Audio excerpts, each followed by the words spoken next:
Bonjour, bonsoir. Aujourd'hui ou ce soir, on se retrouve pour une nouvelle vidéo. Alors dans cette vidéo, je vais présenter et tester une nouvelle petite lampe que j'ai reçue. Mais une petite, toute petite, de chez Luxram, voilà, la marque suisse. Alors la voici, voilà, alors si je la pose dans la main, voilà, toute petite comme ça. Elle est vraiment toute mimi. C'est une lampe à incandescence, je pense que c'est pour du frigo. A priori. Après, lampe de four, c'est lampe de frigo, parce qu'elle fait que 15 watts, voilà. 15 watts, E14 clair, 220-230 volts. J'en ai deux comme ça, mais j'ai pris celle-ci parce que l'autre, elle est complètement, l'emballage est complètement scotché, donc il a dû être abîmé. Et voilà à quoi ça ressemble. C'est tout mini, c'est tout mignon, voilà. Donc ça doit être des lampes pour les frigos, surtout à l'époque, voilà, pour éviter que la lampe génère trop de chaleur ou quoi que ce soit, c'était aussi petit que ça. Juste suffisant pour éclairer un frigo, voilà. Tout mimi avec un petit filament en forme de V au centre, donc voilà. Culot B22, E14 en laiton. Voilà, on voit que c'est marqué Luxram, tout ce qui va avec. 260 volts, bah tiens, donc. Ah ouais, c'est 260 volts, c'est pas 240 volts. 15 watts, bah donc s'il y a une légère surtension, elle pourra survivre, donc elle explosera pas. Donc voilà, superbe, superbe, superbe. Donc on va la tester. Elle risque pas trop d'allumer à mon avis, donc allez, à tout de suite. Allez, on va tester tout ça.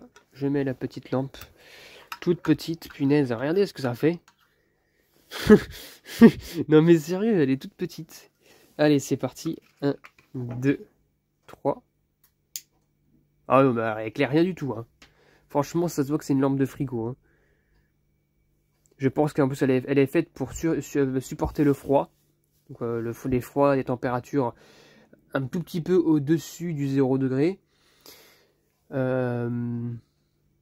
Et puis, il y a des commutations fréquentes parce que quand on ouvre le frigo, on n'allume pas pendant 15 plombes. Hop là, je viens chercher un truc dans le frigo. Ah tiens, j'ai trouvé le yaourt.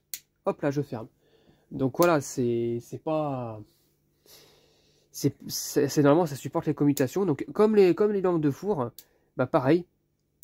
Le filament reste reste brillant à la fin. Ah, il faut qu'il bouge. On voit, il bouge. Ouais, bon ça éclaire pas grand chose, franchement, on dirait aussi, c'est aussi puissant qu'une lampe de poche. Donc ce que je vais vous faire, c'est que je vais tout éteindre, et vous allez voir la puissance de la lampe. Hop. La puissance de la lampe. On dirait qu'elle éclaire comme une grosse bougie, en fait. C'est pas très très fort, c'est pas très puissant. Regardez, Hop, si voilà. C'est vraiment pas puissant, franchement, voilà quoi. C'est vraiment fait pour du frigo, ça éclaire vraiment les parties d'un frigo, typiquement, là. Mais vraiment typiquement, dans un frigo, on y verrait vraiment très bien. En plus, ça tombe bien parce que ah non, mais celui-là, il est à LED. Parce qu'aujourd'hui, aujourd'hui, les frigos sont à la LED. Il y en avait un dans le local, justement, où je fais ma vidéo de frigo avec avec une lampe à incandescence, mais bon, il est tombé en panne il y a plus d'un an de cela, donc maintenant, c'est un frigo avec un éclairage LED. Donc ça vaut plus le coup. Moi, ça fera probablement pour de la collection. Ah, quand même, on voit quand même les filaments s'éteindre doucement. J'aime bien. C'est joli. On voit le V s'éteindre.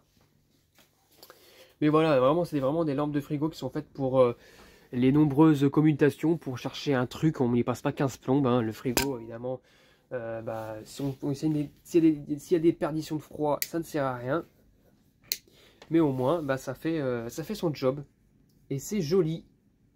Et ça éclaire pas beaucoup, mais bon, ça fait comme une sorte de petite veilleuse, ou je sais pas trop quoi, mais enfin bref. Voilà, voilà. Donc voilà, c'était tout pour cette vidéo de test de petite lampe incandescence de frigo. J'espère que cette vidéo vous aura plu. Et à très bientôt pour une prochaine vidéo. Au revoir.